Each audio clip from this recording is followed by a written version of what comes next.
So again, welcome everybody. This is an exciting program for us tonight. It is a program co-sponsored by the World Affairs Councils of America, by the International Labor Organization, a tripartite organization of the UN that was founded in 1919, and the Peoria Area World Affairs Council here on campus. It is co-sponsored by the Office for Global Studies and Initiatives. So we've got a lot of great partners, and I know some of you guys are getting extra credit for class. So that's good too. That's a good partnership also. So tonight we've got, hopefully you were taking a look at their bios as they flashed up, because I'd like to spend more time talking with our distinguished speakers than going into some in-depth background. So those will be available if anybody would like their bios a little bit later. But I'd like this to be a conversation about the future of work. And so we're going to focus on Central Illinois. But as you all know, and especially the students, the future of work is not tied only to Central Illinois. Your job may take you all around the country and all around the world. And even if you stay here at home, you will work with people from all over the country and all around the world. And so the future of work is dynamic and engaging. And so we want to have a conversation about all the kinds of work that you can find here in Central Illinois, and what challenges we face for having a positive outlook on our workforce development, and what positive things we're already doing to make sure our workforce development is moving in the right direction. So with that, I want to start first with Derek Booth. So Derek Booth, as you saw, is the Director of Social and Emotional Development at the Peoria District 150. Derek, in your capacity, you know that the pandemic was particularly difficult for students in school districts around the country, and here in Central Illinois, where school districts shut down for a lengthy period of time. The impact has been felt not only in their test scores, but in the social and emotional readiness of students to find success in their studies and to move into the workplace. Since Peoria District 150 is the largest school district in the area, what programs have been initiated to prepare students emotionally and socially for college, university, or directly to the workplace? Yeah, thank you for that question. Peoria Public Schools has done a lot in the area of social and emotional learning, especially since the pandemic. And one of the things that has really came to the forefront that I'll start on, I'll talk about a few different things, is the importance of self-care and mental health, and making sure you're taking care of yourself and the wellness of yourself. The pandemic definitely exacerbated a lot of mental health challenges and issues. And one of the things that I think has helped during the pandemic, it's helped us have more of a conversation. I think it's important to reduce the stigma of getting supports and talking to someone and dealing with ourselves. One of the things I firmly believe is that until we can't help others until we make sure ourselves are taken care of. One of the things when you get on an airplane that they say early on is put your own mask on first before you help those around you. So no matter if you're a teacher or a staff member or even a student, mental health, taking care of yourself has really been a focus. So what we've done in Peoria Public Schools is we made sure we've increased our number of counselors, social workers, therapists to provide those type of supports for students. And we just tried to make that conversation more common.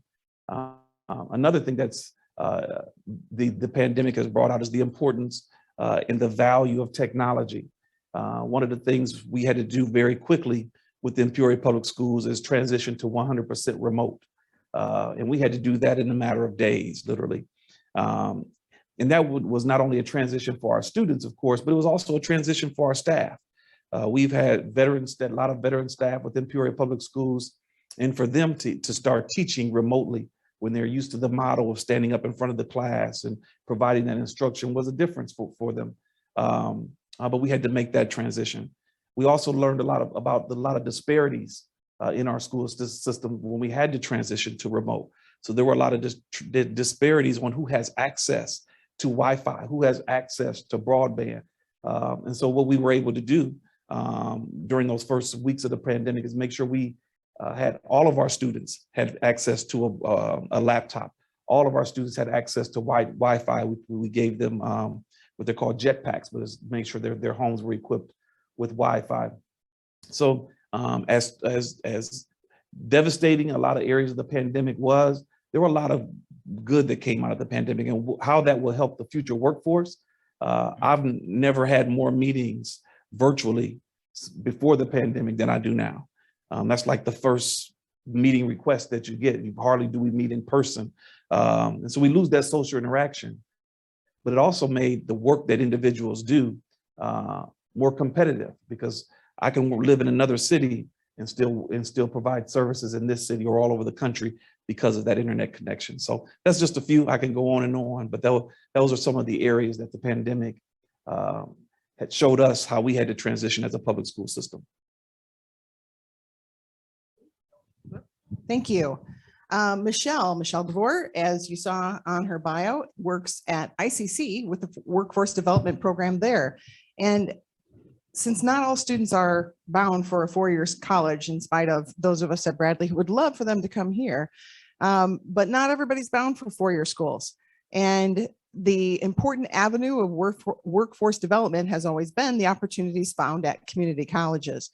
Would you describe for us the programs offered at ICC and how they prepare students to enroll, who enroll there for a diverse range of career options in the workforce? Absolutely. I'm going to wait for that to stop though. Okay, that's better. First, thank you. Thank you for being here tonight, and thank you for having me. ICC offers hundreds, literally hundreds of what we call CTE programs, career technical education programs that can lead directly to employment. And you have your standard ones. When you think of that, you might think of manufacturing. I think that's one of the first places people go in their minds when they're like, okay, so they can go and they can learn how to run a CNC machine, or how to learn how to do welding. And absolutely, we have all of those programs, and we partner with employers to get our students jobs, so in the areas that they go. And it's stackable credentials. So they could start out getting a certificate in 16 weeks and go to employment, and then continue to build on that. That could ultimately result in an associate's degree and would make them even more marketable. But beyond that, the manufacturing realm, we also have our own automotive technician. There is a massive need. We have automotive employers calling us all the time. We need students, we need students, we need your students. You know, how soon can we get your students into our employment? So I'm really lucky. I work in the workforce development team. So I get to work with those employers and get to make those connections. I supervise career services. So having that ability to make the connection between our students to the employers is actually a lot of fun, because it's a great win-win for everybody, especially with the local employment. You know, employers are really hurting for employees right now.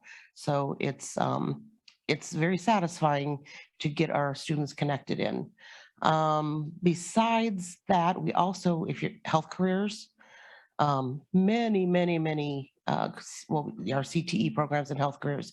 If you want to do a 16-week course in phlebotomy, you can get that done and immediately get into work. If you want to do a one-year stint as an LPN, you know, in 1 year you can be a licensed nurse, a licensed practical nurse, and I will tell you, you will have a job immediately. Massive need for that.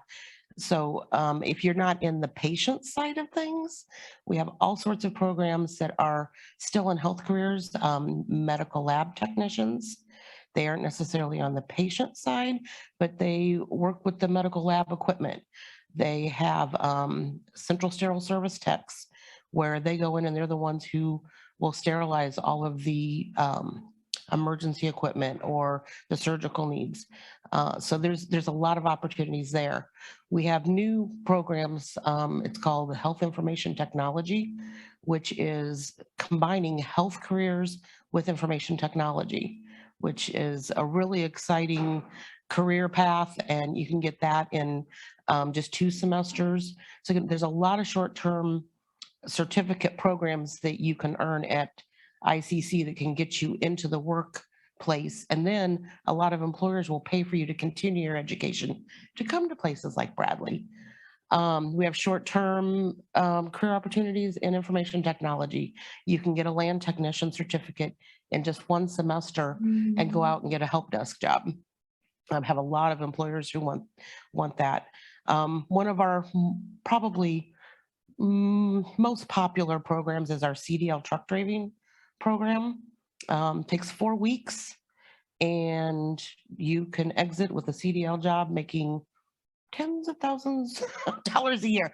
And we are in desperate need, not just in our area, but across the country for CDL drivers. And again, 4 weeks and you're licensed. That is a very popular program. But then we also have CTE programs and things like childcare.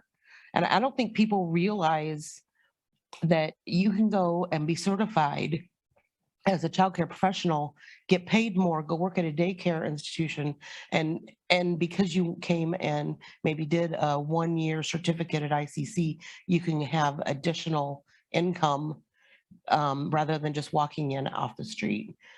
We have an interpreter program so that you could, if you wanted to be an interpreter, you could come and learn a different language and become an interpreter. Again, this does not require an associate's degree. You don't have to go for 2.5 years full-time as a student. There are a lot of certificate programs available that you can come in short-term and exit into the workforce in the jobs that we are desperately in need of. Thank you. Thank you.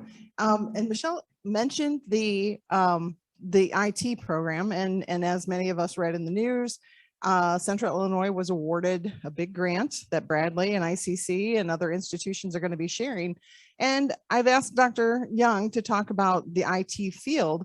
There will be a lot of jobs there, but I think in terms of the future of work, one of the questions I'd like Dr. Young to address as the director of the Center for Cybersecurity here at Bradley is, what does the expansion of those cyber fields, that information technology, what does it mean for workers, for employees or employers who will be big brother to their employees? If we're remote workers, are we monitoring? Are you actually at work at the moment? What kinds of implications for the future of work does this whole expanding IT field have? So, great question. I'm not sure you're picking that up. Should be. You hear me now? Okay. Can't quite get it close enough, I guess. Great question. It was the first thing that came to my mind when I saw the title of what this panel was going to be about, as my background is in privacy, security, anonymity, and did my dissertation on whistleblowing. So you can see kind of where all that might collide, because once the pandemic hit, of course, remote work wasn't just because of the pandemic. We've been doing that for a while, but it's become more acceptable since. A lot of companies are unfortunately skeptical of whether their workforce is actually doing what they think they're supposed to be doing. And so they are tempted to install a lot of employee monitoring software that's truly worse than Big Brother, because it's monitoring every single mouse and keystroke that you make. And of course, the people that are wise enough to think of creative ways to get around that might have something shaking their mouse every 5 seconds that their employer thinks they're doing a great job while they're outside playing with their kids.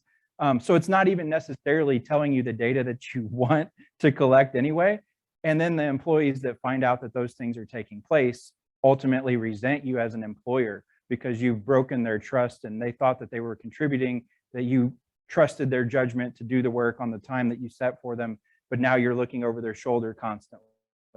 That gets compounded even further with bring your own device models, where companies are no longer supplying their own company purchased equipment for their employees to use at home, which now means you have personal activity taking place on the same device as your work. And if those software are running, they now can see what you're doing with your bank account or your taxes.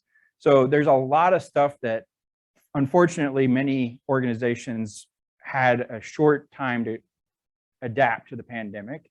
and they made some knee-jerk reactions and applied some things that really they should have never done, and they might never have done in normal circumstances. But I just would encourage every company to reevaluate that type of information that you're gathering. It's not productive. It ultimately is not accurate, and you're only going to upset your employees and ultimately drive them to other companies that are a little bit more accepting of their skill set and their work ethic, and not constantly micromanaging in that way. So when you extend it to the whistleblowing concerns that I would have, now it's very difficult for somebody to ever come across a situation and then try to report it through authorized channels, because there's always a paper trail of how did they come across that information? Who is the person behind this anonymous complaint? Well, the more we're collecting, the harder it is to actually hide and be, comfortable with speaking up, which is what we should be encouraging for any organization to make change, and not even necessarily illegal or unethical things, but offering suggestions and ways for the company to improve, right? We want to be fostering an open and collaborative environment. And all of this stuff does is put people into the shadows and cause them to withdraw. And that ultimately will undermine your success as an organization. So a lot of crazy aspects of the last few years have compounded that even further and accelerated how we approach that. But there's, thankfully in Illinois, there's also laws that protect against biometrics, like the Illinois Biometric Privacy Act. That complicates it even further, because many companies are requiring facial recognition without consent, and that violates the Illinois Biometric Privacy Act. So there's a lot of things that just companies are not aware of, and they're taking a step too far, and there's going to be consequences, whether they've happened already or not. And I'm trying to sound the alarm. I certainly keep my students abreast of that, but going all the way down to the elementary schools and college level, we're conditioning them to accept that by doing the remote proctoring software that absolutely discriminates against minorities and puts people in disadvantaged situations, forcing them to show where they live, which is embarrassing and damages their own self-esteem and standing and mental health. So I mean, there's so many complications. Technology is not always the answer, and I teach it, right? So I'm trying to wake people up to say, don't just go grab that new shiny toy off the shelf. It can make things worse. And I'll let that speak for itself, and we can take questions. But that's clearly, I've got an opinion on the matter, but that's really what I would recommend, is just think about these things before you enact them. That's an interesting angle for the future of work. So that's going to spark some good conversation, Sure. I can tell. And first, we're going to hear from Andrew Weed. Close. Andrew is with the Greater Peoria Economic Development Council, and he is the Director of Innovation and Startups. And so some of the conversation, I mean, tonight and in general has been about, the Great Resignation. Are people quitting for various reasons, to change jobs, because they can't mentally cope with the situation after COVID, or because they're sick of their employer looking over their shoulder, figuratively and literally? You've certainly seen all kinds of new businesses popping up. So it's not that people aren't working, but maybe they're starting their own business. What kinds of entrepreneurial spirit have you seen? Where are the opportunities in the Peoria area? What are the challenges that we might consider for innovation? Yeah, so that's a great question. But first I want to start by defining, can you hear? Can I hear? Test. A little bit. Test, yeah. There we go. Okay. So I want to start by defining what I understand as the future of work. And so future of work is about, what does work look like in the future, but more importantly, the contextual elements of that, right? So the generational, societal, and social shifts as it relates to what work looked like, what it currently looks like, and what it will look like in the future. And so what I've seen is that in the past, it's like my parents would say, hey, go to school, study hard, go find a job, and stay there for like the rest of your life and retire.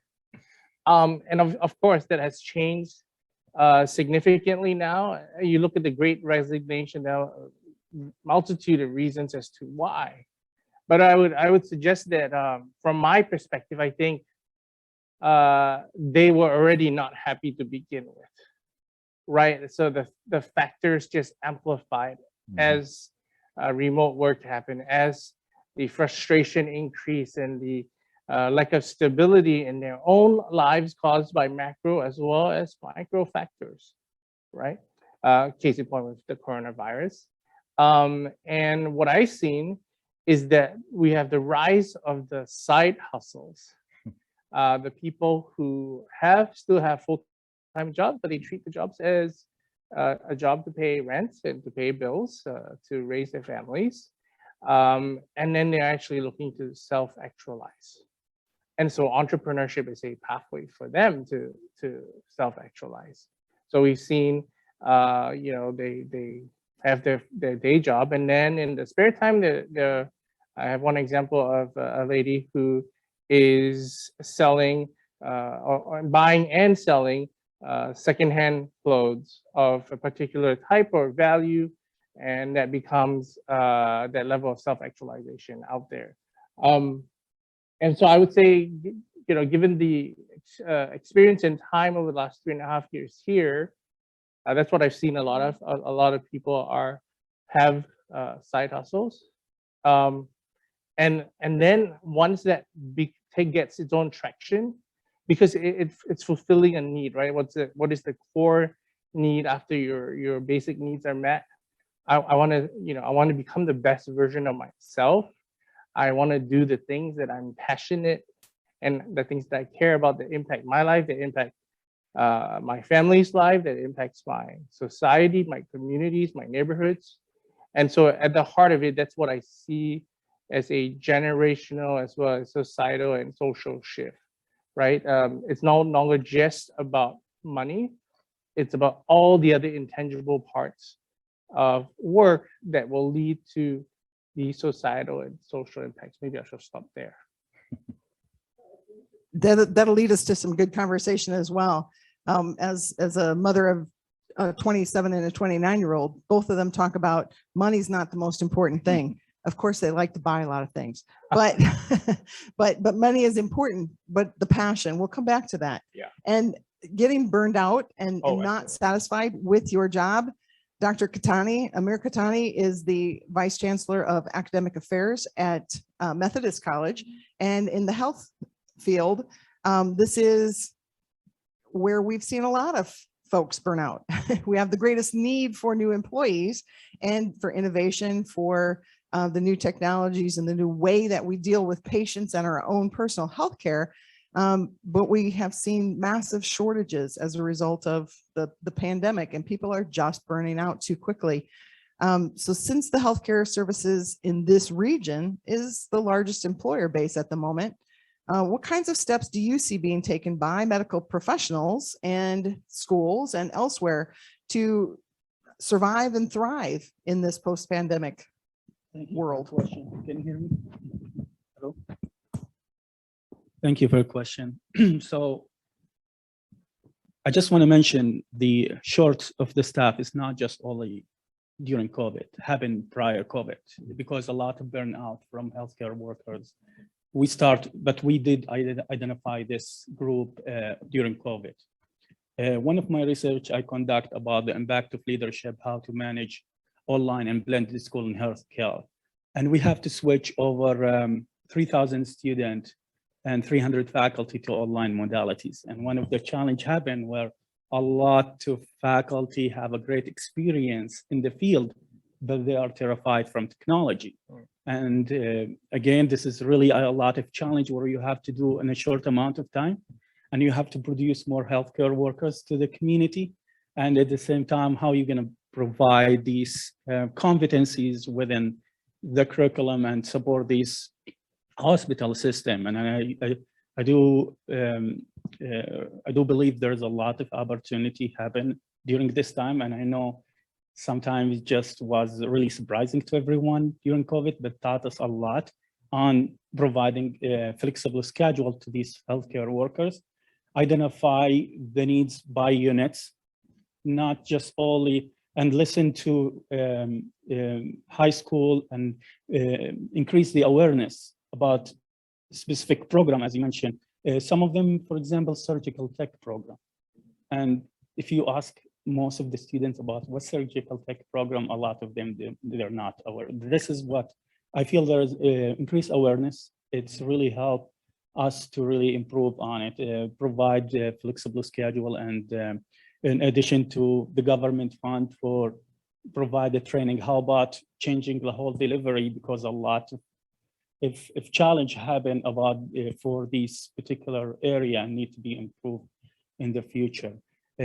Also change the way we are presenting the contact to really focus on competency spaces versus just pass and fail to satisfy different agencies for accreditation purpose. And I do believe not just only prepare them, it's the onboarding process for the hospital system. I do believe should collaborate with the school and colleges and making sure we are up to date with the information to provide a seamless schedule for these. Also opening new positions, a new role, in addition for the nursing, and I know, and to provide extra help and support. And these more about, we should conduct more research on really identify this group to really provide this help. The issue, it's not about the shortness. The issue is how to keep these healthcare workers, because there's a lot of nursing or healthcare workers, they quit on the first year, and that's not, they burn out really fast. So I do believe we do have a great opportunity as a community here, work, collaborate with different schools and colleges and partnership, affiliation agreement, listen to advisory board member, as they're all focused, they all agreed on the soft skills.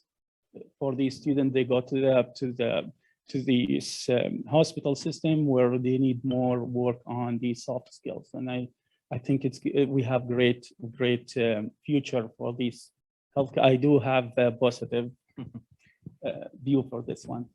Thank you. Good. Thank you.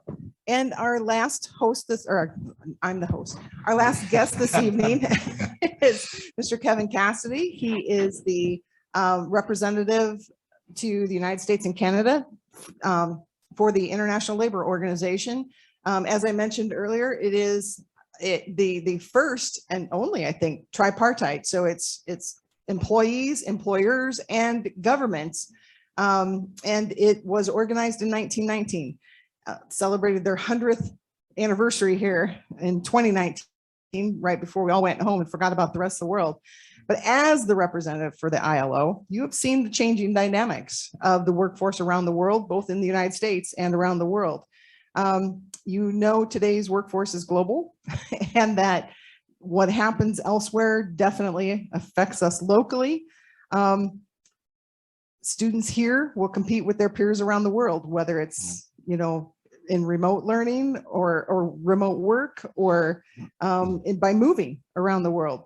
So how can students today position themselves to excel in the global workforce? And what challenges should we be looking at here in the United States for making their success a smoother transition? An easy question. So largely just to start, you know, work is that unique entry point between the social and the economic. You know, work roots us in reality. We gravitate towards those things that we like or we have skills at.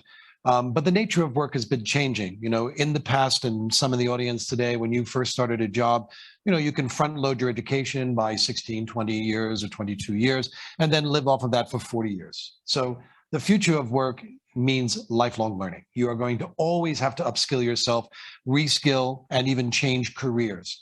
So a person like me who works in a institution, many different jobs in an institution, yourself or the group over there, you're going to have at least 7 different careers and 10 different jobs. You probably won't have the same benefits. I don't think that you're ever going to be getting a pension. I think that the healthcare is going to be on you. And who's going to pay for your education? Is it the employer? Is it you? Is it the government? Is it a partnership between all of that? So I think we're going to have to look at how work is changing the way we are. To kind of respond to a couple other things that were said here, I don't believe it's the great resignation. I think it's the great reassessment. People are looking at their life. Do I want to work for this company? Do I want to get up every day and travel 2 hours to get into the middle of a city and work in a job that I don't particularly care for, but it puts food on the table? Now, the government put forward, some of these payments, right, which we call social protection measures, which help people from falling into abject poverty, which is absolutely essential. You need those safety nets, but people also need the opportunity to see the future for themselves. So going and having that education for yourself, having a job that you can work remotely. So in the Lower East Side of Manhattan, there were moving vans every single day since the beginning of COVID, moving out of $7,000 one-bedroom apartment, cold water flats, to move back to their homes in Tennessee or in Illinois or up in Canada, because they realize that I can work remotely. Now, not everybody can work remotely. You cannot phone in a job as a fireman. You cannot phone in a job as a welder. You have to stock the shelves and be there. If you're in a retail shop, you have to meet with customers. So it's going to be a varied world of work, and some people will do better than others. Technology, you're not going to code your way out of this problem either.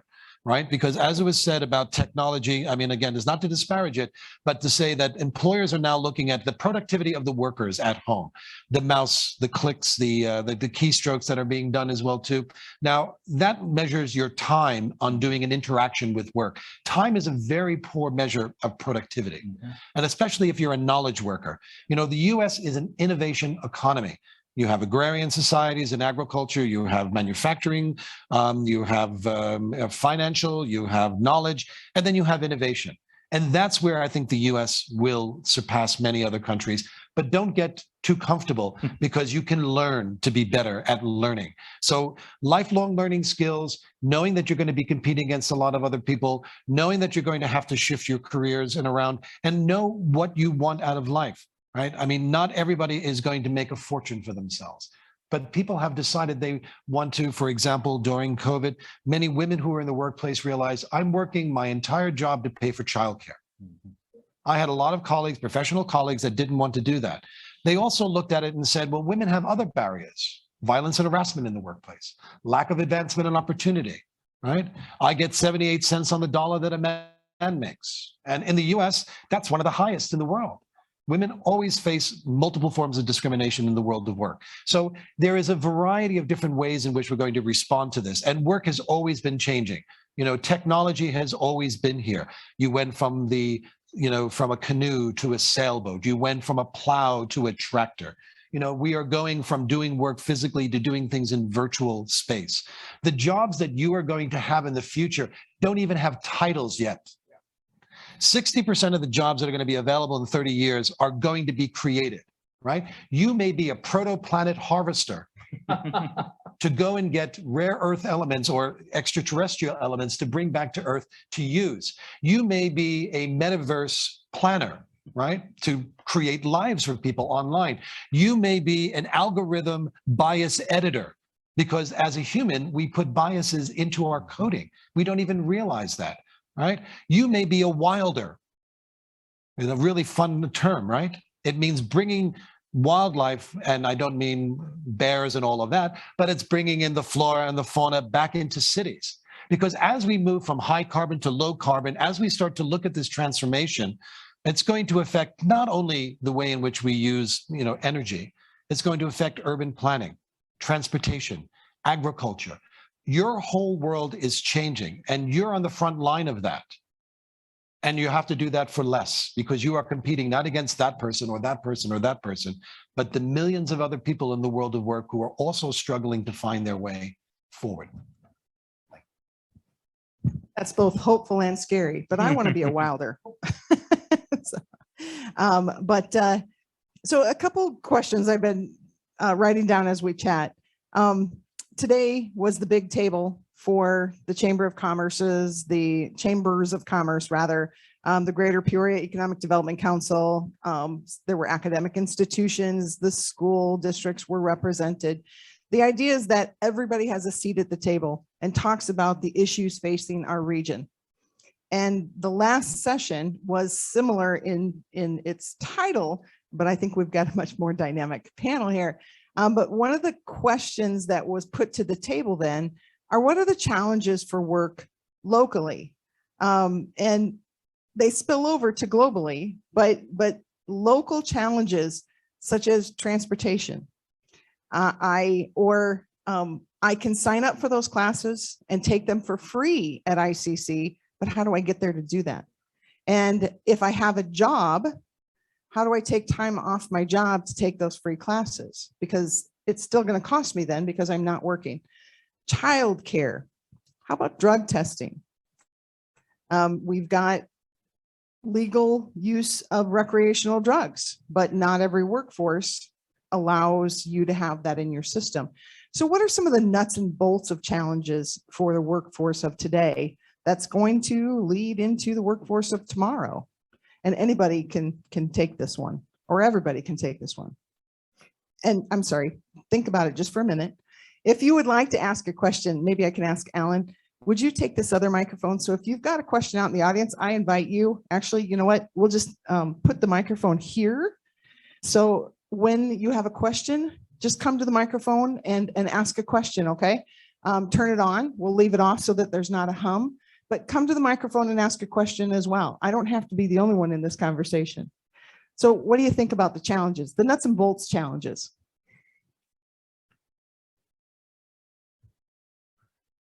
You don't all have to jump in. I'll go first. Okay.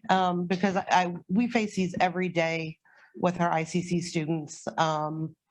And again, in our workforce department, we work directly with trying to remove those barriers to get them to class, to help them find the childcare. But I mean, the stories that we hear from our students with the challenges that they face just to come to school, because they are working 1, 2, 3 part-time jobs to pay bills.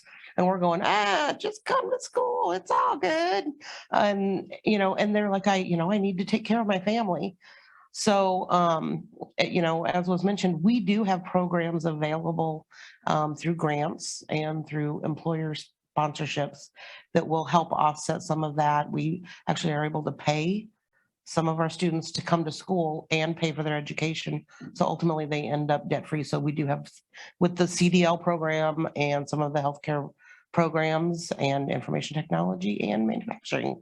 As a matter of fact, they can come, they can attend classes, they can get paid for attending classes. They don't have any education debt. But again, there are eligibility requirements that they have to meet to do that. And not everybody, that doesn't work for everybody. Some of the things that we have done is we have also gone to online classes. I think that has really opened up opportunities to some of our students who previously wouldn't have been able to. The online anytime version where they are able to take the classes that they need to take at, on their schedule can be very, very beneficial and can open up the opportunity to earn certificates and earn degrees that they couldn't have otherwise. Can help them be very successful. It can also be very challenging because online anytime requires some very direct, self-motivated people. Because if you don't have a teacher, sitting there telling you when you need to get things done, you have to be very self-directed. The nice thing is at ICC, we have a lot of resources that they can rely on. We can help them set that up with their time management and walk them through. So, as you think about all of the challenges, I'm fortunate to work in an organization that does offer the services, where our challenge as an organization is getting that out and getting it to the people so that they even know that those services are there. We have developed partnerships with our community-based organizations to get that information out, because a lot of times they have direct line to those clients, and they are great advocates for ICC and for the programs that we can deliver to help upskill people, to help, just get that first certificate, get that first class under their belt and show them that they can be successful, that can help rise them, to out of poverty or to that next level where they want to go. So, but the challenges are very, very, very real. The City Link is great. It can go to East Peoria. It can go to Peoria, but we have a Pekin campus. So we've started partnering with CityLink to try to open up some paths to get them so that they will take them over to our Pekin campus as well. but the challenges are real. And, again, a lot of times we don't know what we don't know until a student goes, hey, I need help with this. And, then we put a team on it and try to figure out how we can help. I wonder if I could just jump in. We talk about the learning, the opportunity for that. The technology was being rolled out. I think COVID sort of pushed that to the fore for distance learning. But let's speak about getting that job. And I think, there are a lot of employers looking for a lot of people for a price they want to pay. Right. So let's be very honest. There are a lot of employers that don't want to pay the full price for the work or to amortize, the cost that you have to pay back. I mean, a few years ago just paid off my master's degree because I knew it was important, but it took a lot of money. So who is going to look out for your interests? If you are a digital day laborer, this is what we're calling these online labor platforms. You go there, you apply for a job, you never meet a boss, you never work in an office, you do a bit of work for them. But if you don't read the terms and conditions, you realize that they can turn down that work. And you may have spent 6 weeks developing an application for someone and they can say, nope, it doesn't write, you go up to scratch. You don't get paid for that. And this is happening to people in the digital platforms. A lot of the digital platforms now are on ride shares.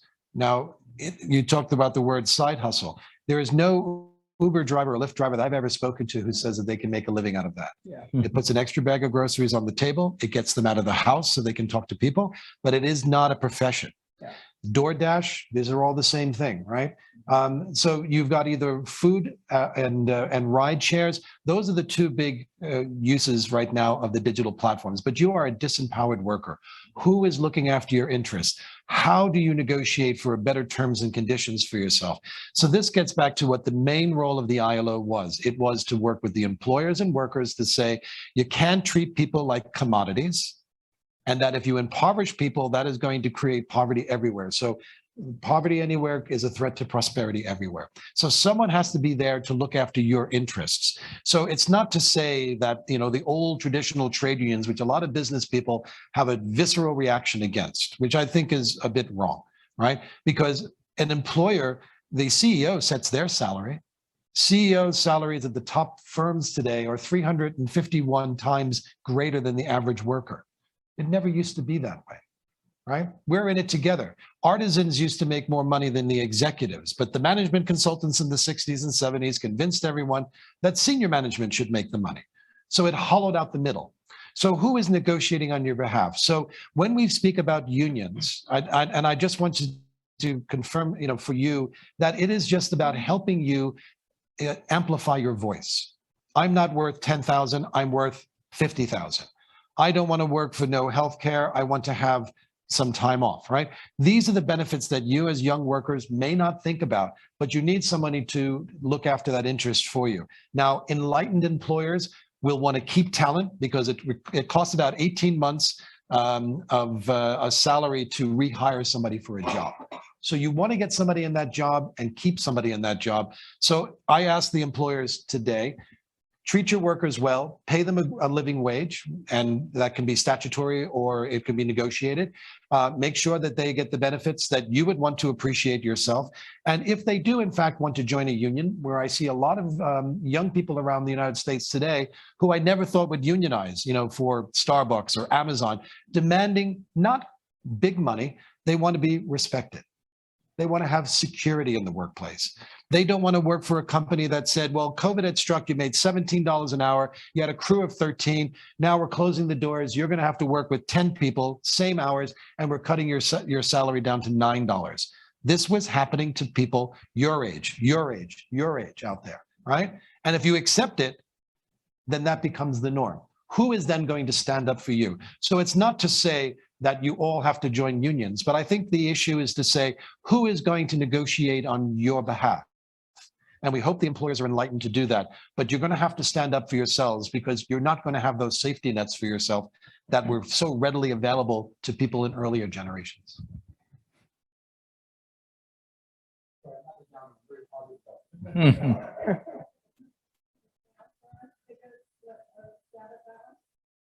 I guess I'll go on the point about online learning.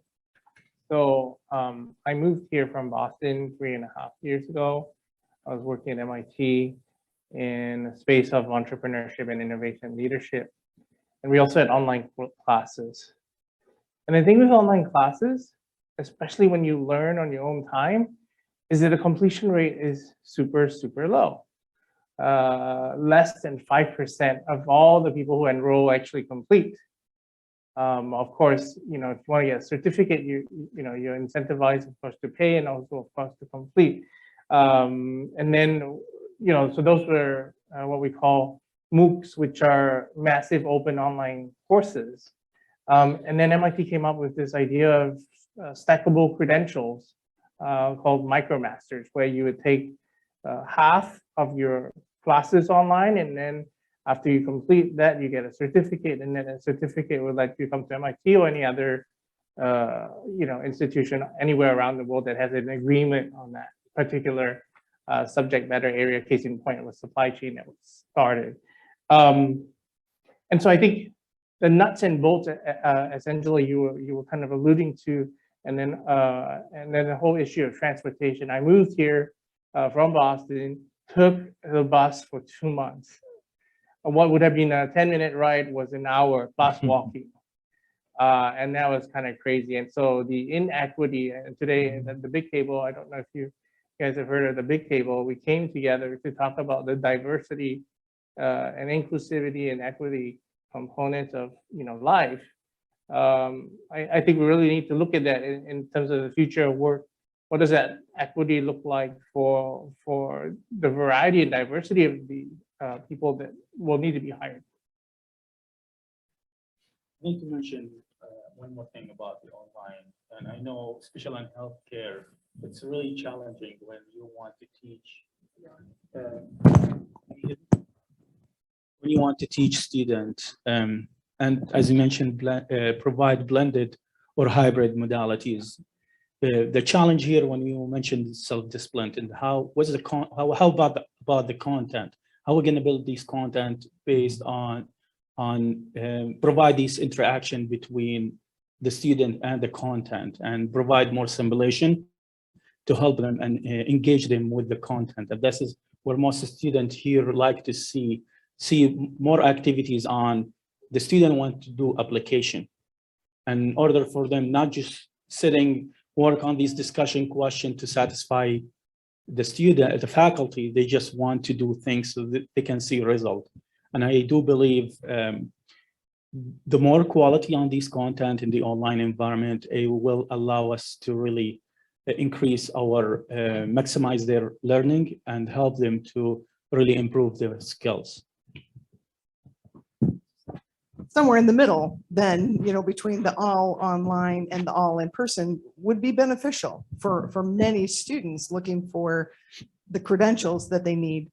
But the in-person, I think there's some real value that we should not understate for. Go ahead. Correct. So Yeah. as you mentioned, this generation become more busier. They need more flexible schedule. They feel like, okay, I can learn these on my own, while I can go to the campus and receive these competency skills and help me to really mastery with these skills. And these things, life become harder for these students. So we'll try to provide more tools and resources to help them. As you mentioned, transportation, one of them. Well, in the social and emotional well-being, I can tell you that, I came to campus every day because I have terrible internet at home. So even for a year and a half when campus was closed, I was still up in my office with my door locked, teaching classes and craving. I'm just like, somebody knock on my door. 3 separate times over a 6-month period, security knocked on my door because what was I doing at school? And was I staying there? I'm like, no, I got bad internet. So, but I got to know 3 different security guards on campus. And it was like, people, how about students in school? I mean, in the lower grades, because they're coming to college having been, like raised like mole children or something. Yeah. I mean, we all are mole people these days. But what have you seen for Yeah, younger grades? absolutely. Our primary level students, our K-4 students during the pandemic, really suffered a lot. If you think about a kindergarten student that it's hard to teach them on the computer. because they're learning those foundational skills, like even sitting in a circle, sitting with your legs crossed, walking in a straight line, all of these social appropriate things that you do in a school setting, and they're online. And same with the first grader and the second grader. And you think about those foundational years, that's where you learn your sounds, that's where you learn to read, that's where you learn to write. That's how you also where you learn to make friends. That's also where you learn to socialize with individuals. And so we've seen one of our biggest challenges when we went back to in-person was in those lower grade levels, K-4, with just knowing how to coexist with peers, knowing how to play appropriately, knowing how to play appropriately at recess, knowing how to sit still to even learn. But now you're a year behind. Now you're 2 years behind. And so we're still dealing with the impact of that. And just providing those supports for all of our students and our staff. There was a lot of loss during COVID, a lot of grief, a lot of death of loved ones. And that during that period of, in the heat of COVID, you didn't have your traditional way to grieve and way to have a funeral even. And so you're dealing with that when you get back. You literally went years without seeing individuals that you used to see every day. And so all of that had a negative impact from the pandemic that we're kind of still dealing with as a society, not just as a school system. Yeah. Leads to Andrew's point a little bit earlier when you mentioned the DEI issues, diversity, equity, and inclusion. And I'll add a B, DEIB. And so it's embracing diversity, recognizing differences, and celebrating them. Offering equitable opportunities. That doesn't mean equality. It means trying to figure out what makes the opportunity available to everyone, regardless of whatever your background is. And then inclusion, making sure everybody feels like they have a place at the table and they're included in the conversation. But how about belonging? So that was brought up today. Yeah. So it's not just diversity, equity, and inclusion, but it's also belonging. And some of it is, finding your passion. Some of it is knowing that when I show up at work, after my mole life, that I'm accepted, and that, we're going to have a softball team again, and that, we're going to stand around the water cooler again. And beyond that, how does belonging come into the new workforce today? And how do we address that and work to achieve it? One of the things we talk about within Peoria Public Schools, and I think it goes also into the workforce, is making sure there's good climate and culture in each classroom and classroom setting. One of the things that we measure in the area of social emotional learning are what we call SEO, social emotional learning competencies. And one of those competencies is sense of belonging. How do students feel about the school they attend? How do students feel about the classroom that they're in? How are student-teacher relationships that they experience? Because that's important, because there is a direct correlation to achievement. There is a direct correlation to their progress. And it's very similar in the workforce. How does an individual feel about going into work every day? Is it like dreading waking up in the morning, going into this place? Or do they like the people they work around? Do they feel like the supervisor or the institution values them? Or do they feel like they're being micromanaged, as they were mentioned earlier? All of those things also add to what the productivity is, or the achievement is, when we're talking about school or with an employer. That culture and that climate is very important. And all of that goes back to feeling a sense of belonging. Do they understand me? Can I communicate with them? Will I get chastised if I speak up? All of those things are important. I wonder if I can just jump in very quickly again, but to say that, we're social animals, right? We like being around other people. We identify with that. I mean, when I meet people, one of my first questions is, what do you do for a living? Because we identify with what we do. And that gives you a bit of a background on who that person is and where they've come from, and basically where they are in the world. And then when you're looking at these issues, I mean, diversity and inclusion are absolutely important. It starts when you're young. You have to have model behavior. You have to see other people who look like you, who may act like you, or people who are different from you in order to have that sense of belonging and inclusiveness. And when we talk to some of these big organizations, it's SHRM, the Society of Human Resource Management, and others, when they're hiring people, they're not just looking for technical skills. They're looking for core skills. This is communication, teamwork, problem solving, conflict resolution, negotiation. This is not what you're going to get from a technical education. You're going to get these kind of skills, or sometimes I joke and call it sandbox skills, how to get along with other people. How do you actually fit into that organization? And when they're looking today, they're looking at those core skills, and they're looking at these credentials that you have. How do you be skilled, right? They don't really care if you've gone to an Ivy League school or you've got 20 years experience. They want to know, do you have the skills to do this job? And will you fit into the culture of this organization?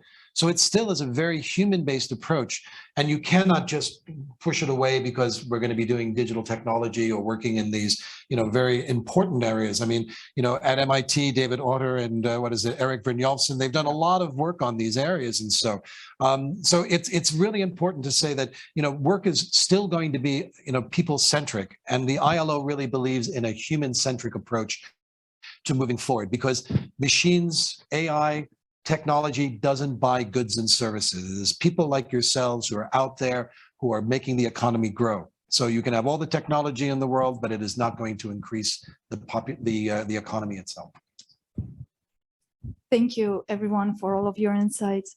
When HGTV starts doing a show about decorating small houses and refurbishing containers to have your mini garden, you realize that the middle class is under a lot of pressure, and it's diminishing in its numbers. And when you think about so many economic analysis and writings that have said that the US worker is like a circus acrobat doing dangerous jumps without a safety net, looking at health insurance being tied to workplace, and God forbid you lose a job and then you have a massive health event. But we do get a sense that the two big actors, the employers and the government, are now in a position and are being asked to do and pay attention, on one hand, to the environment, because that's blowing up, and also to the middle class. So to Mr. Cassidy's question earlier, who takes care of the worker? I think it's high time that we renegotiate those terms. I was thinking also about what Dr. Katanani was saying about the burnout of nurses. So many could not come to, they wanted to go to the hospitals and dedicate their time and energy to the patients, but their children at home, they had to be online for school and were sick. And then I was actually talking with a health manager. She had a team of nurses under her, and I asked her, is your institution, did your institution set up an on-site daycare? And she said, no. So how do employers, they don't seem to be too quick to answer to the needs, even when they're clearly communicated. So the future of work, are we looking at a middle class that will be well-educated, deeply in debt, at the lower end of the middle class, living in tiny houses? Everyone take that one. Your point is very good. That's but I don't believe that's what's the reason that it's all about because companies are rooted in community. Like in the old days, when you were a company town and that company would think that I think we've seen that here. It creates a big feeling gap. So I think it is actually important that employers see themselves as part of the community and that they look at us as stakeholders. Right? I may not be taking my pension funds or the EIF, putting it in an investment into that will benefit a company, but I am taking my skills, my talent, my energy, my time away from my family and investing it in the company, working on weekends, working late, being here around in order to ensure that I'm doing the best job I can. So I'm invested in them. So move away from the shareholder model to the stakeholder model. And it is the individuals who work there, it is the managers in the company, because they're people too. But it's also the community itself, because the community invests. And the government gives them the textbook, they give them the land, they give them all of this on the promise that you will create tens of thousands of jobs in your town. So if there is a social contract, not only with the government, which has actually been broken in that way, and the social contract between you and the employer. So the world of work is changing, but I do think we still need to realize that we need each other. I need a job, and you need a skilled employee that's working. Question behind you first, and then you can ask the next one. You can pass it to him, please. Will do. So with the use of technology, basically since like the end of the 90s with the internet, .com and everything, and just the constant change, productivity keeps on increasing and increasing.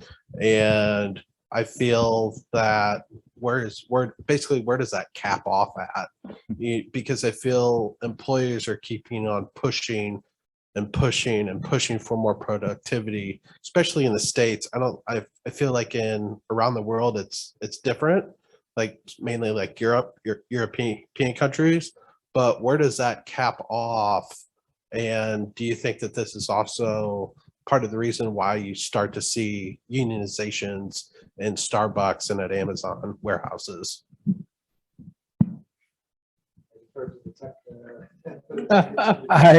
I wish I had an answer for that. I definitely see them trying to squeeze every last drop that they can out of the fruit that they've got.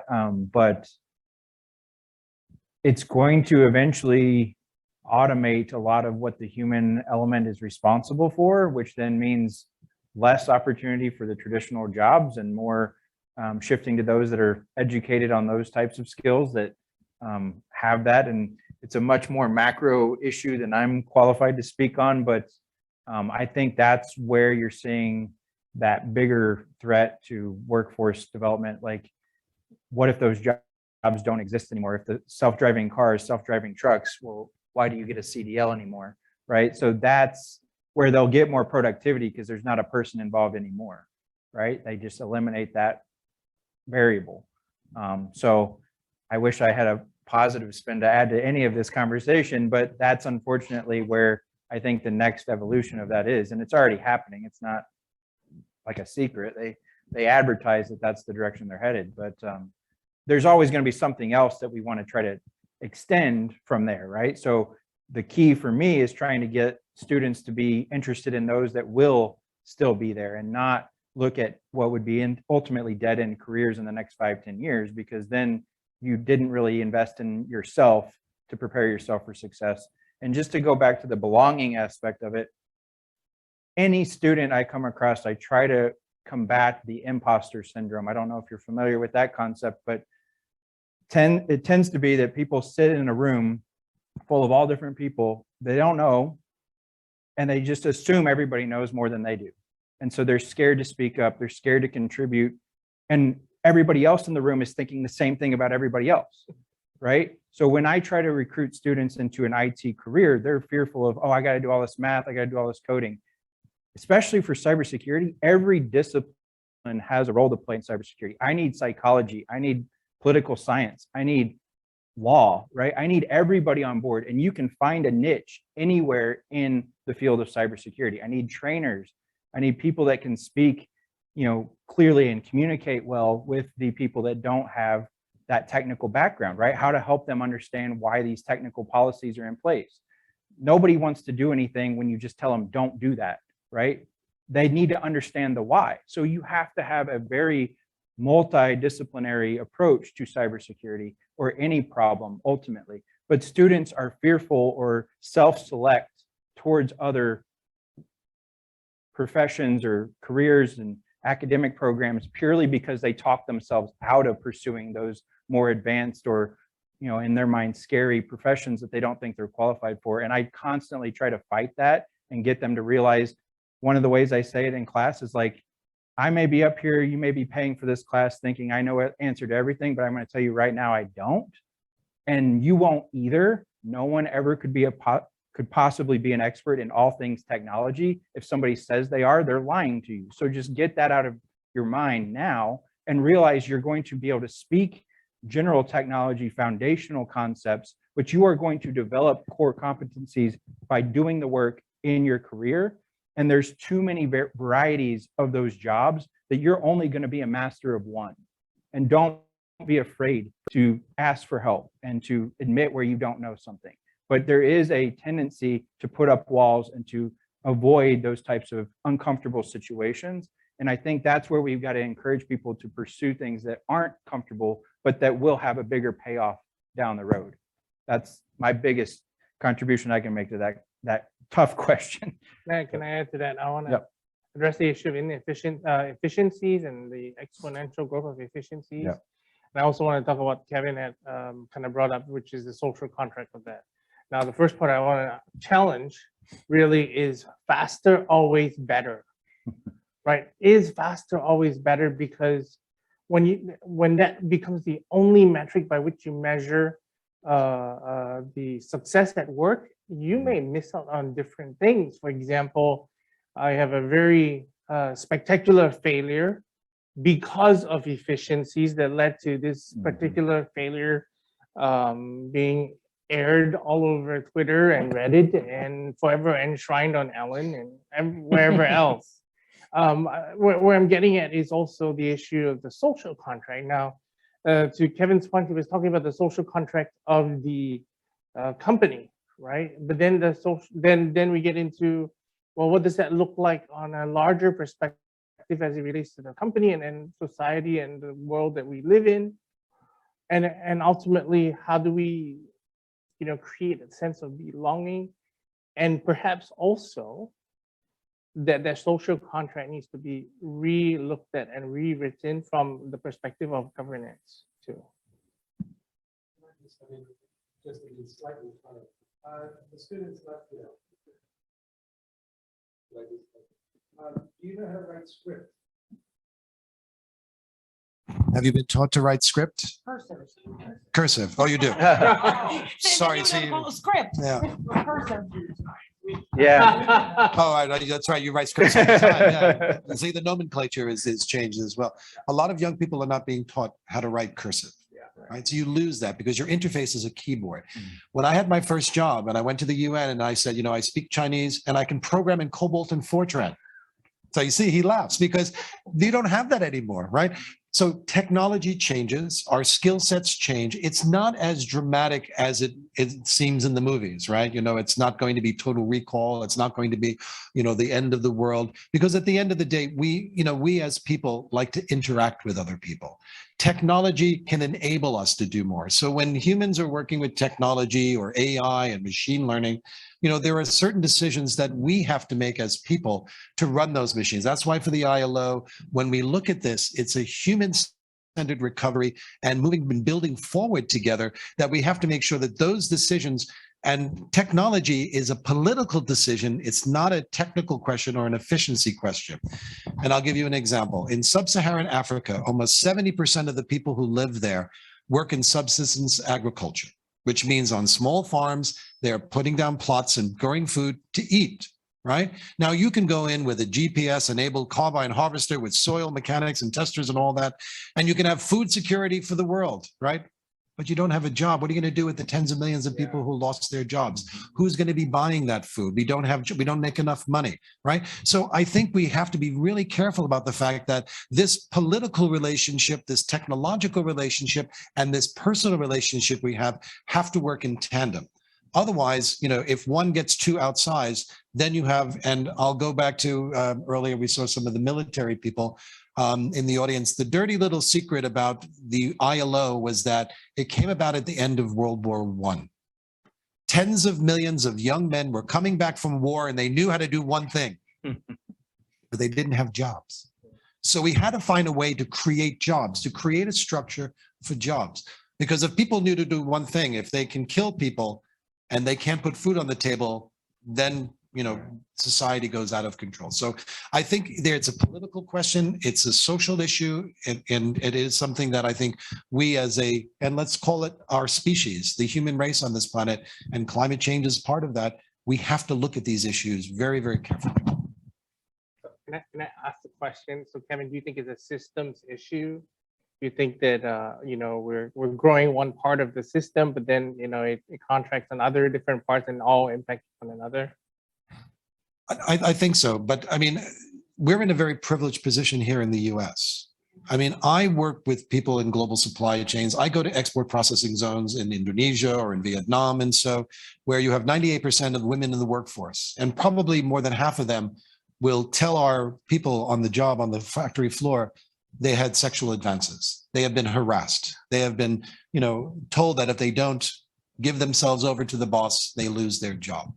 We work with child labor issues. We work with human trafficking issues. Do you know that maybe some of the shirts that you're wearing here today have cotton that have come from Uzbekistan, which had mobilized 2.3 million people to harvest the cotton? Do you know that the wig products that are coming out of maybe Xinjiang, China may have Uyghur hair in that, and that is being stopped on the border, not to be able to get into the markets? Do you know that coca, that we love chocolate, don't we, right? Most of that is harvested in Ghana and Cote d'Ivoire by child laborers. Do we really care about that? Do we have a conscience about that? So I think what's happening is that the world around us is very, very complex. And if we're not worried about the least among us, and it's not to be religious about it, but if we are not worried about how people are treated, then eventually our turn is going to come as well too.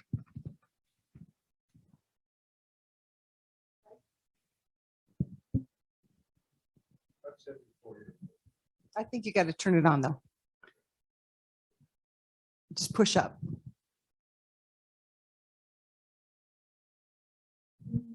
I'm 74 years old. I'm part of the baby boomer generation.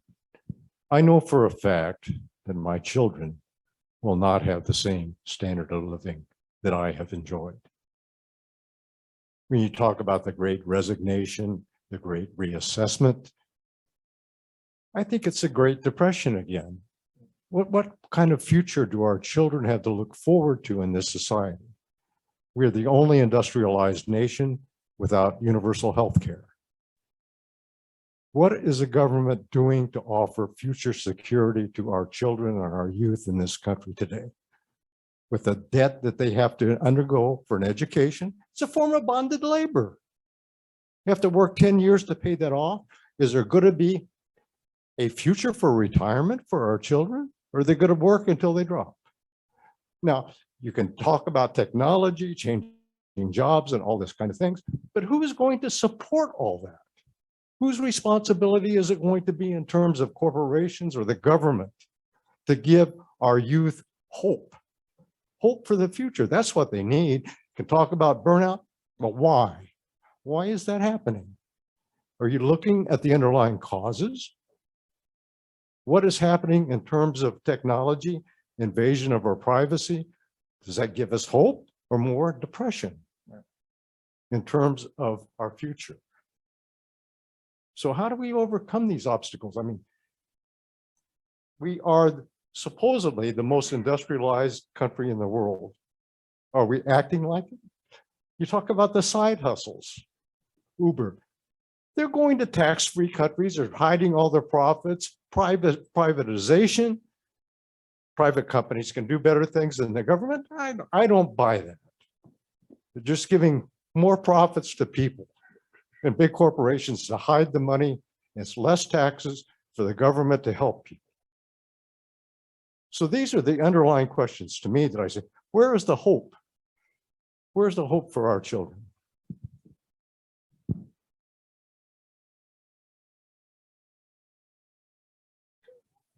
Anybody? There is hope. You're in the trade union movement we spoke to earlier. In the labor movement or in the world of work, let's just call it what it is. People who work. Labor is just an economic. It's the cost on that.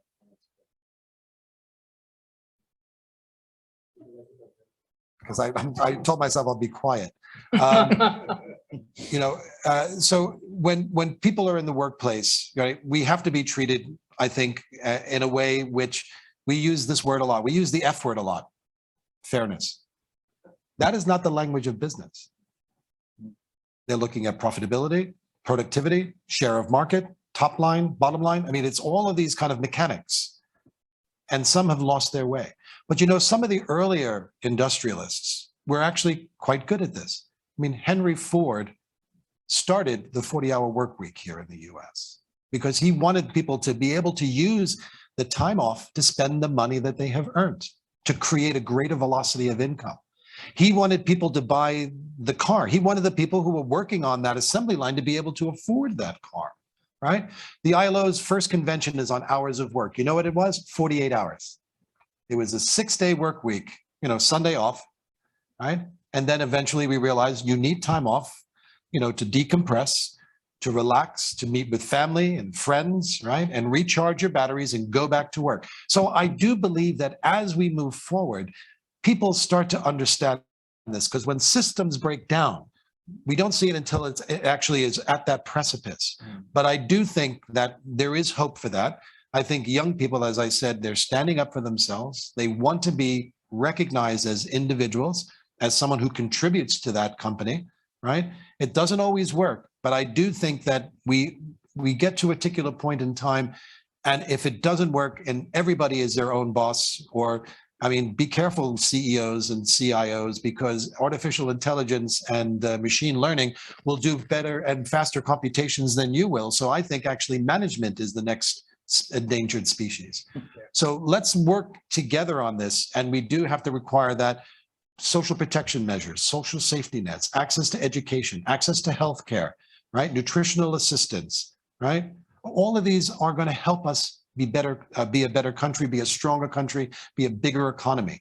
And countries around the world are grappling with this all the time. So there is no easy answer, but you and you and you and you are working on solutions.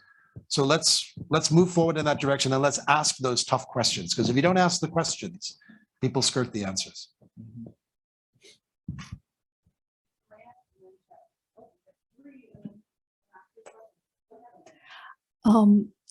A direct follow-up to your question, which I loved, because as a teacher, I teach here at Bradley, and I see the existential anxiety of my students with the debt that they're accumulating.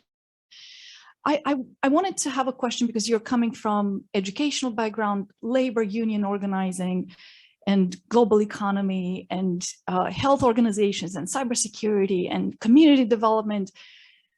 Piketty, the economist Piketty, is famous for his graph with the bridge and the parallels of the 2008 economic crisis and the level of inequality in this country, and how closely it mirrors the Great Depression. And the Great Depression was followed by the 3 Rs, right? FDR policies that really invested in people. If you were to change a law that would help the stakeholders that you're helping in your organizations, name one law that you would like to see changed to improve and help your students, the workers, your students and their families, your health, your future health workers, our students.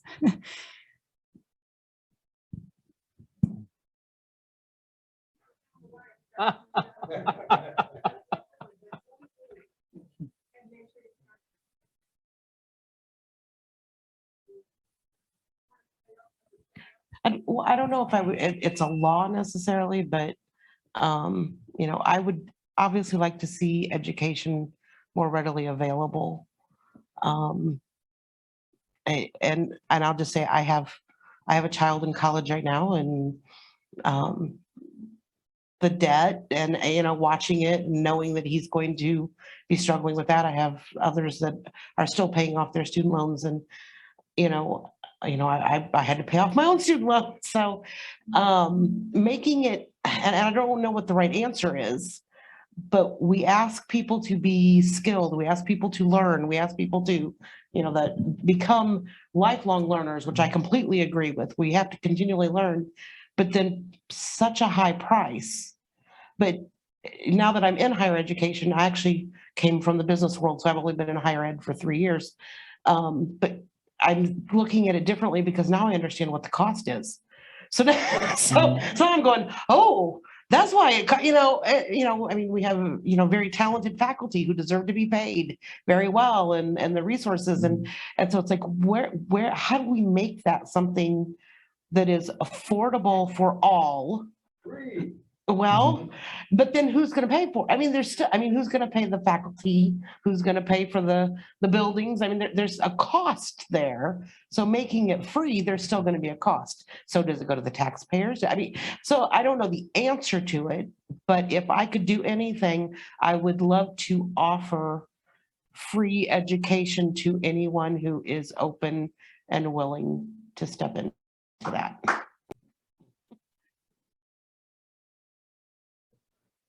I think I've said a lot, but I'll say the one policy, or it's a series of policies, what we call social protection.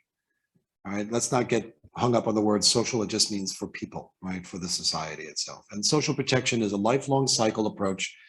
Nutritional assistance for young people, early education, access to quality education, and active labor market policies that help you transition from school into work. How do we find jobs today? Very difficult. I mean, I'm not sure how young people do it, but usually it's word of mouth or family members. And so helping people transition from school into work, helping them transition from work to work, providing them with unemployment insurance, disability insurance, helping them upskill and reskill themselves, and then transition into retirement. That social safety net will provide answers for about 80% of your problem, so that people do not fall into abject poverty. Because when you fall into poverty, you lose your place in society, you move away from your friends for cheaper rent, you go out to the hinterland, you don't have the network of contacts to get better jobs for yourself.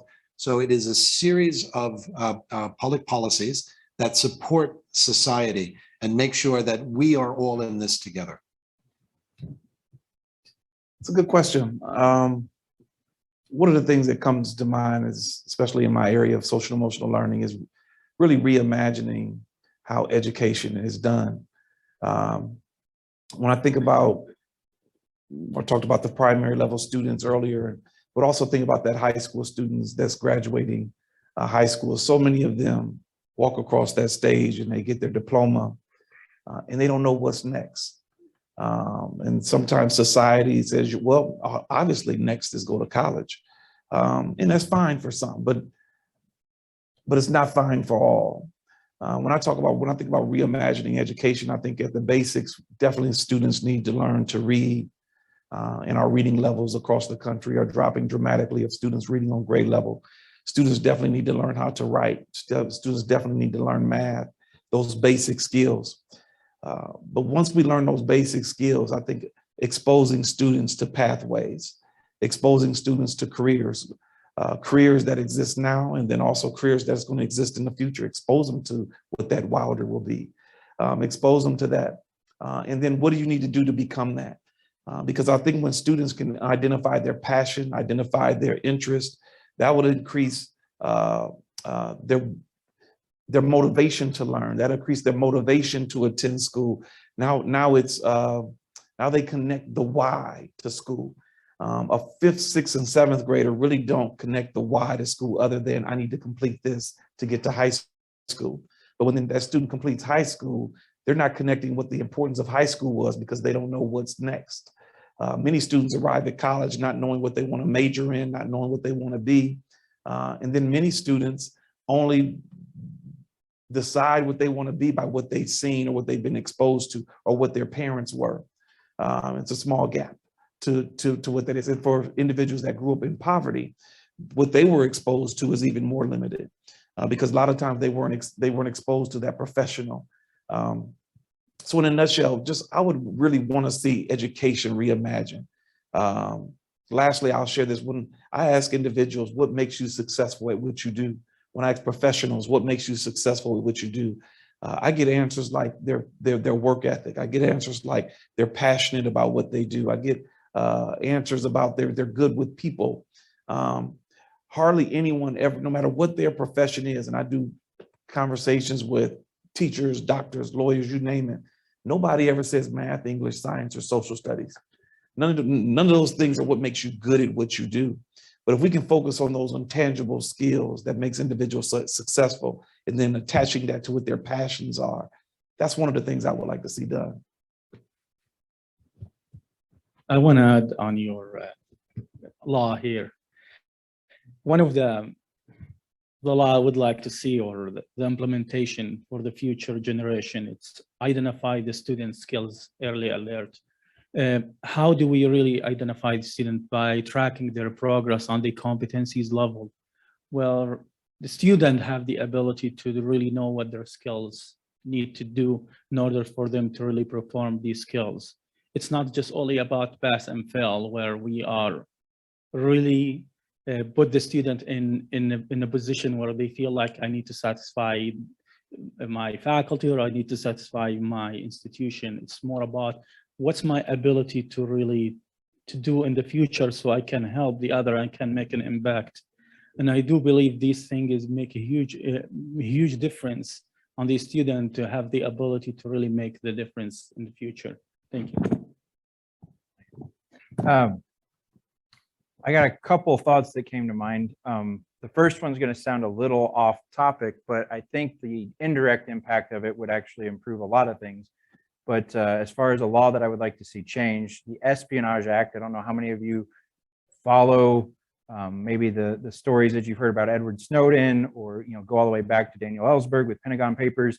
The Espionage Act has been around for like 100 years, and it's intended to prosecute people that expose or share classified information with another government for profit or some consideration that they wanted to self-enrich themselves, instead of it being whistleblowing, which is what my primary focus for my research is.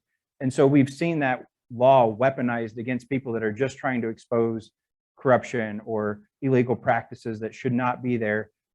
It obviously applies more to government-related corruption and illegal activity, but being able to open the door for more awareness, being able to speak and share, these are the things I'm seeing wrong that are being done and they're wrong in my organization, and not have to fear reprisal or false prosecution under a law that was never intended for that. And it does splinter out from there, because if we can open those doors, get more communication, protect the people that are trying to be, aware of where the impacts of these bad decisions are going to lead, we can start addressing those problems much earlier when the problem is small, versus it taking 20 years before a Snowden, wakes us up again after 9/11 and everything that was implemented that he was trying to expose. So that's kind of where I would personally like to see it, because it's close to where I study.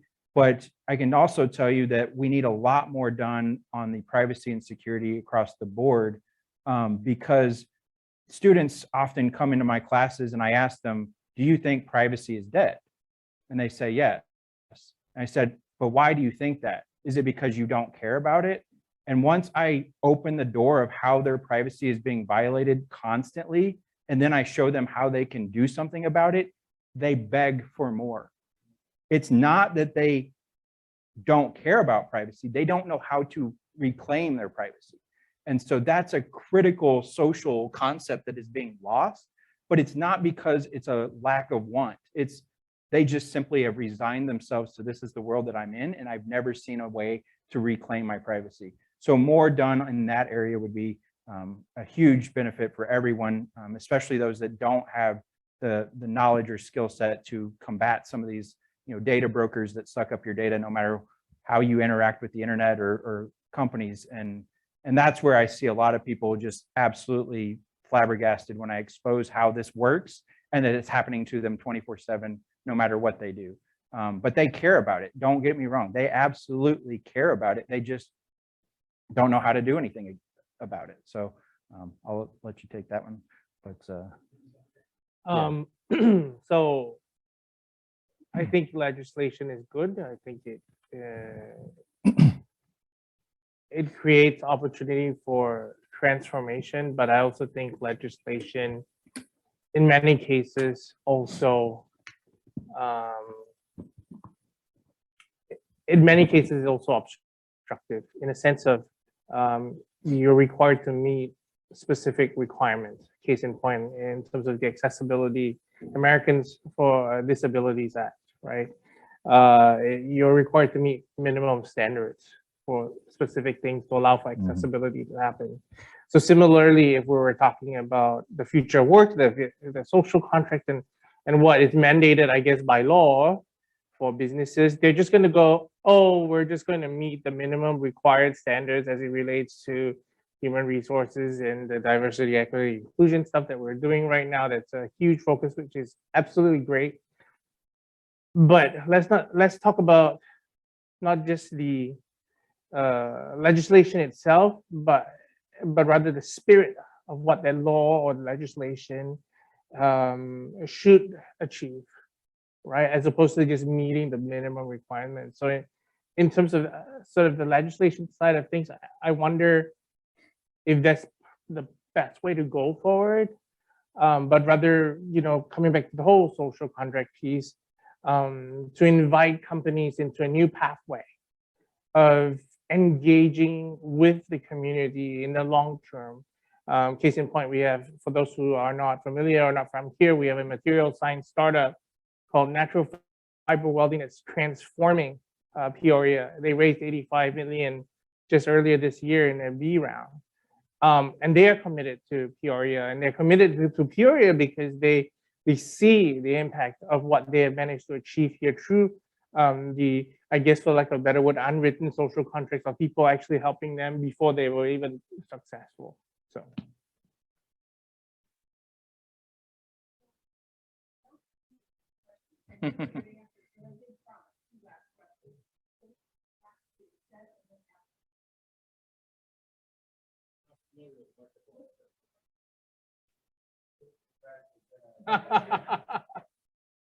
Okay. Thank you. Global economy, global workforce. I think I've been infected by it. I have somebody from India who is very much interested in my individual welfare, calls me several times a week. He seems extraordinarily interested in my car's extended warranty. So, no, I'm impressed with the panel, and I'm sorry, I don't have the mental capacity to be dealing at the level that you guys are all dealing with. But I am interested in the workforce, and I think you can talk about legislation, but you also have to talk about need. Labor and work follows need in many cases. We're in Botswana, and walking down the street, minding your own business, and here comes a young man holding a piece of official looking paper. And he's got the biggest smile on his face, and he's whistling. And I stopped and I said, "You look really happy today. What's going on?" He says, "I finally got my government permit and license." I said, "To do what?" He's to recycle paper and make toilet paper. I'm going to make my fortune making toilet paper. There's a guy that's interested in work, interested in labor, and he's going to make something of himself. You talked about need. We're going to follow along. Okay, legislation. California is legislating no more electric cars or no more gas operated cars after what, 2027 or something like that. That's going to create a whole new industry that's going to follow to the rest of the country at one time or another. So what are you doing to prepare people to work on putting in electric refill stations, to put up more windmills, that sort of thing? Are you doing this? And I guess this, in ICC and 150 and Bradley and others, are you trying to do things in isolation? Are you working with others around the country, around the world, to provide those skills, that kind of information to a much broader area, to bring in, you don't have to recreate the wheel. Someone's already doing it. What are you doing to share? Yeah, it's a great question. So our faculty and our leaders do partner across the country. We are constantly reevaluating all of our programs. We work with employers to identify what are those upcoming needs so that we can evaluate what our programs are teaching, and then go out and they go through curriculum review on a very regular basis to make sure that we are staying up to standards. We have a great industrial electrical group that go out and do a lot of research and make sure, because they do see that, things are going to change. And if we keep teaching the same thing that we're teaching now, we aren't equipping our students for the future workforce. Same with automotive. Constantly, we have our automotive, we have our GM ASAP, we have our DPET, and all of those programs are working with employers, because employers are out there looking at what's the next thing, what's coming. And so we partner with the local employers and then also nationally to make sure that our programs are staying up to date. So we're training the people that are attending our classes for the future.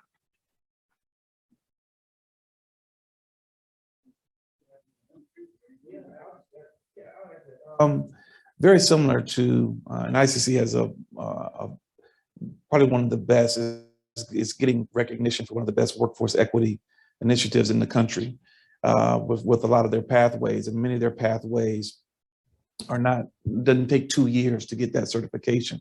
But I said that to say, one of the things, I'm also the director of the Wraparound Center, which is hosted by Peoria Public Schools, that we do at the Wraparound Center is partner with Jobs Partnerships, who partners with ICC. And we have classes where I think it's 8 to 12 weeks that they go through for solar panel installation training. And when these individuals complete that course, and I think they go to ICC for another 4 weeks. And when they complete, they certified solar panel installers, and they are able to partner and go right into work with an organization making a living wage. I think your point is well taken. I think a lot of those pathways that are being created within ICC are being driven basically by future jobs, by the workforce shortages in many different areas. And so ICC is definitely a partner. One of the things we're also doing within Peoria Public Schools, I don't know if you've seen that part of last year's graduation, you know, typically historically we did this college signing, what college are you going to, a signing day. But in conjunction with that, now at our high schools, what employer are you going to?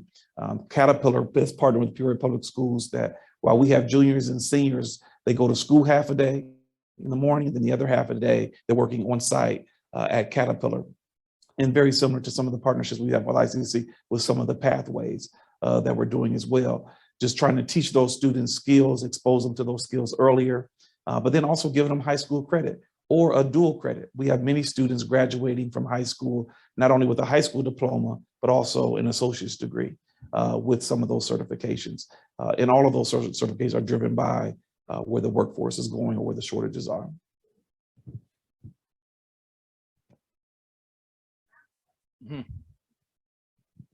Okay, last question, and it's going to be a positive question. You know, we've been talking a little bit tonight, and we've heard you speak about the growing demand that people have got to have a job that they're passionate about. But, you know, as we step back, and I know that there's been a couple of references to, you know, to exposing people to more career opportunities, but, you know, I see that as one of the big challenges. A number of young people that I've talked to lately, they're not sure what they're passionate about, you know, and what can be done to kind of unlock that perspective for people, as well as maybe, you know, maybe within 150, specifically, how do you expose people to some of these options? Because, you know, I think there's a lot more that people can be passionate about that they may not even realize. Absolutely. That those careers or those opportunities exist. Yeah. And, you know, passion will be not only a winner for them, but for an employer, right? Because motivational fit is a huge, you know, it's a huge impactor on their success in their jobs. Yeah. And so this whole idea of linking, of discovering passions and then linking it to careers, you know, I guess I'd like to hear several of you comment on that. Yeah. And I'll start again. I think to start getting young people to understand what their passion is, I think it starts by just getting them to understand what they're interested in and what they like. And then connecting, and we have platforms that can do that. Just Zello is one of our career platforms that we use. Just what is your interest? What do you like to do? And it's just a series of just random questions that students answer, and then you can identify: is it something in the field of technology? Is it something? Do you like helping people? Do you? And then from those fields, what set of careers or jobs fit the helping professions, or talking to people, or technology, or counseling, or manufacturing? Do you like working with your hands? And you can kind of determine that by these surveys that individuals take. But when students can identify what they just like, then you can start exposing them to, here's all the careers that that under the umbrella of some of the things that you just like. And then when you can start tapping into some of these careers and you can do this for a living, you can kind of work in your area of interest for a living. That's where we create this concept of when you love what you do, you'll never work a day in your life. But I think it's getting them just to identify what is it you like, what is it you enjoy, and then evolving into what is your passion. Yeah, and I was just gonna, sorry, I was gonna follow up on that. Okay, so we also use Zello at ICC. And so while it happens in the schools, there are a lot of adults, and I'll use my children. I mean, I have one child who has worked 4 different jobs because he doesn't know what he wants to do. And so there's a lot of adults out there that just work a job to pay the bills. Yeah. And there's no passion behind it. And again, they're paying their bills and that's great. But we always invite adults to come out because I mean, I'm on my kind of 3rd career in my life.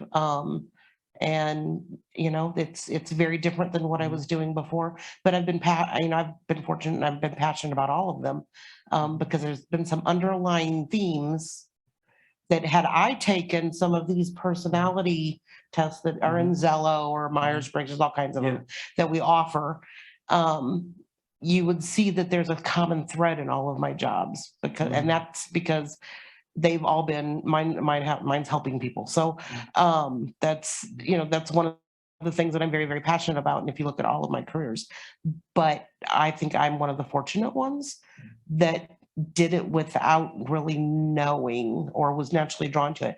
But, even if you're you don't know what you're passionate about and you're 55 years old like me, come out and do that and see what your passion is, because you might find that there's some learning opportunities, that you never even would have expected would have been there, because we take that information and we can say, hey, here's a great job, or here's a great side hustle that you could do that would maybe fill that passion, or, even here's some just learning opportunities that could grow and develop, and maybe it could be a hobby. It wouldn't even have to be a job. But we use a similar kind of formatting, and that really does work and helps you identify, because I do think you don't know what your passion is until you explore what your passion is. You think you know, but there's some really great ways to identify them that is almost objective to a certain level. If I can, sorry, I beg your forgiveness for talking too much. I'm smiling because I've done a lot of travel around the United States recently, talking to people about work, what it means to them, how they got to be where they are, where were the inflection points in their life and all of that. And passion was something that I always thought was a driving force. Let me offer another word, gift. Yeah. Sure. Where somebody's gift is what drives them through life. You've just talked about tests. They measure your gift, what you're good at. Not necessarily, I'm a passionate rock and roller. I wanted to be a rock and roll star. I lost my hair, we'll go on to the next.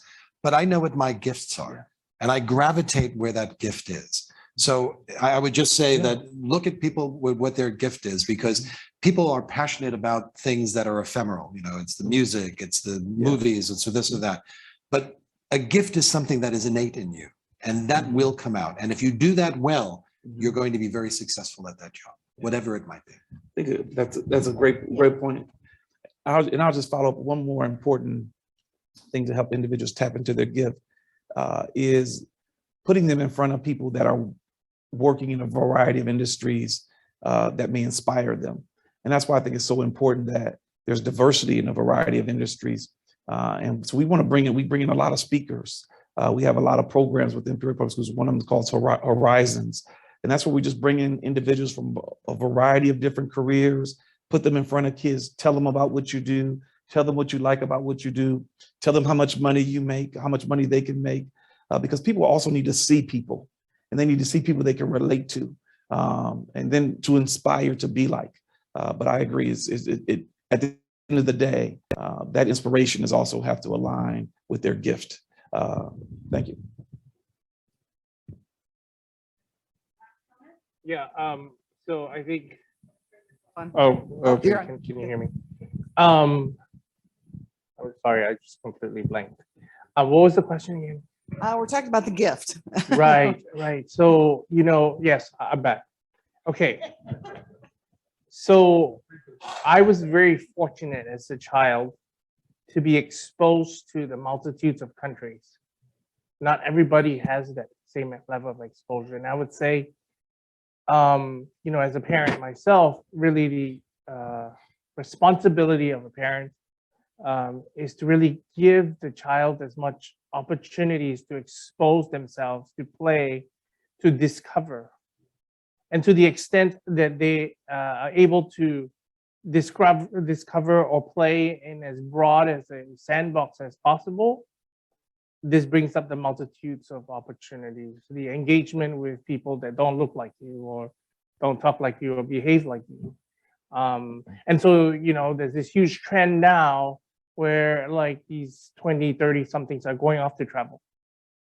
And in the midst of their travel, they discover the why. They discover the what. They discover their gifts. And then they come back and they go like, oh, this is the thing that I want to do for the rest of my life.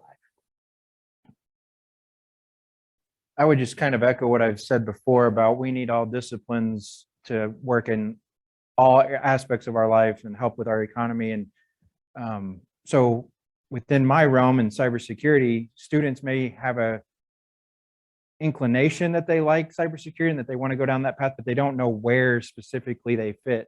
And so I always tell them, you're going to find it. You just got to try a bunch of different things and do internships. It may be the worst internship in the world because you didn't like what you did that summer, but at least you can cross it off the list and you move on to another aspect of it. So there's always a place for everyone. It does take work. It does take time to work through that and find that niche, but I can't tell you any more satisfying thing than hearing from a student that went through that process and finally found what they really want to do. And they're, seeing the hope for their career. They can see the long-term goals are actually going to be met just because they went through that process. And even though they maybe wandered for a little bit, the payoff was there. So that's my biggest thing there. In addition to all these things, I think we should look at the curriculum and courses mapped out, provide more elective courses, and provide application for these classes. Because when we talk about teaching modality from understanding, remembering, where the student can interact with the reading material, what is the application? And I think the application piece is missing. When the student apply this knowledge, they can further their ability to do something else and more and more. And if we provide more classes to really fulfill their needs to perform these skills in the future, will be really helpful. Thank you. Behalf of the Peoria Area World Affairs Council, the Office of Global Studies and Initiatives, thank you. This was an outstanding. Michelle, unfortunately, is going to have a coughing fit just at the right time. but thank you to Michelle DeVore. Thank you to Kevin Cassidy. Thank you for Derek Booth. Thank you, Amar Katanani. Thank you, Jake Young. And thank you, Andrew Nui. This was really a fabulous discussion.